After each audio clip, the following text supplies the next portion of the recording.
ಇವ ಯಾವ ಸೀಮೆ ಗಂಡ ಕಣಮ್ಮ, ಇವನಿಗೆ ನನ್ನ ಸೀರೆ ಮೇಲೆ ಯಾಕೆ ಕಣ್ಣಮ್ಮ. ಅವ್ವ ನನ್ ರೇಷ್ಮೆ ಸೀರೆ ಎಲ್ಲ ಹರಿದಾಕ್ಬಿಟ್ಟ. ನಮ್ಮ ಅಮ್ಮಗೆ ಗಂಡ ಒಂದ್ ಸೀರೆ ರೇಷ್ಮೆ ಸೀರೆ ಎಲ್ಲ ಹರಿದಾಕ್ಬಿಟ್ಟಲ್ಲ. ಇಷ್ಟು ಕೇಳ ಯಾಕೆ ಕಲ್ತ್ಯಾ? ಅಲ್ಲೇ ಅರ್ಧೋಗಿರೋ ಸೀರೆ ಕೊಟ್ರೆ ಕೈ ತುಂಬಾ ಕಾಸು ಕೊಡ್ತಾರಬ್ಬ, ಹೊಸ ಸೀರೆನೇ ಕೊಡ್ಸ್ತೀನಿ. ಅರ್ಧೋಗಿರೋ ಸೀರೆ ಕೊಟ್ರೆ ಕೈ ತುಂಬಾ ಕಾಸು ಕೊಡ್ತಾರಾ? ಕೊಡ್ತಾರೆ. ಹೌದಾ? ಹಂಗಿದ್ರೆ ಇರು, ಇನ್ನು 4 ಸೀರೆ ಇದೆ, ಹುಣ್ಣು ಎತ್ಕೊಂಡ್ ಬರ್ತೀನಿ. ಹೋಗು. ಎಲ್ಲಿದ್ದಾರೆ ಅಂಗಡಿ? ನೀವು ಕರ್ಕೊಂಡು ಹೋಗ್ತಾನೆ ಇದ್ದೀರಾ?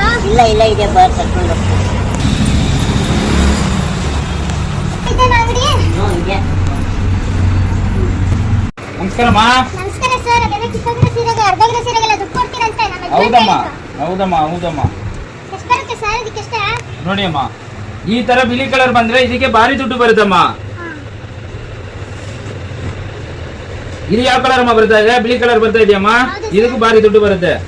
ಈ ತರ ಕೆಂಪು ಕಲರ್ ಬಂದ್ರೆ ಬೇರೆ ಕಡೆ ತಗೊಳ್ಳಲ್ಲ, ನಾನ್ ಕೆಜಿ ಲೆಕ್ಕ ತಗೊಳ್ಳೋದು. ಪೂರ್ತಿ ಚರಿ ಇರೋದ್ರಿಂದ ಇದಕ್ಕೆ 15,000 ಬರ್ತದೆ, ಇದಕ್ಕೆ 6,000 ಬರ್ತದೆ, ಇದಕ್ಕೆ 3,000 ಬರ್ತದೆ, ಇದಕ್ಕೂ 3,000 ಬರ್ತದೆ. ಅರ್ಧೋಗಿರ್ಲಿ, ಕಿತ್ತೋಗಿರ್ಲಿ, ಸುಟ್ಟೋಗಿರ್ಲಿ, ಯಾವ್ದೇ ಕಂಡೀಷನ್ ಇದ್ರೆ ನಾವು ತಗೊಂಡ್ಬಿಟ್ಟು ದುಡ್ಡು ಕೊಡ್ತೀವಿ ಅಮ್ಮ. ಇದಕ್ಕೆ 2,000 ಬರುತ್ತಮ್ಮ. ಟೋಟಲ್ 29,000 ಆಗಿತ್ತಮ್ಮ.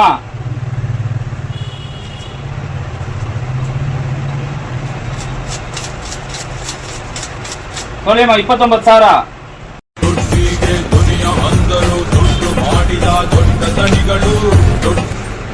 ದುಡ್ಡು ಸಿಕ್ತಂತ ಗಂಗಾನೇ ಮಾಡ್ತಾರೆ ನೋಡಿ ಸರ್. ತಗೊಳ್ಳಿ ಸರ್, ನಿಮ್ದು ಯಾವ್ದ್ರಲ್ಲಿ ಬಂದಿದ್ರಾ? ತಗೊಳ್ಳಿ, ಕ್ಯಾಬ್ ಚಾರ್ಜ್ ಕೊಡ್ತೀವಿ, ತೂಕಕ್ಕೆ 200. ಹಂಗೆ ಲೊಕೇಶನ್ ಹೇಳ್ಬಿಡಿ sir. Malleshwaram 7th cross Yes Bank ಎದುರುಗಡೆ GKVK ಆಪ್ಟಿಕಲ್ ಬಿಲ್ಡಿಂಗ್ ಎಲ್ಲ ಇರೋದು. ಬೇರೆ ಕಡೆ ಹೋಗ್ಬಿಟ್ಟು ಕಮ್ಮಿ ದುಡ್ಡು ಮಾತ್ರ ತಗೋಬೇಡಿ. ಬ್ಯಾಂಗ್ಳೂರಲ್ಲಿ ಹೈಯೆಸ್ಟ್ ಪ್ರೈಸ್ ಕೊಡೋದು ನಾವೇ.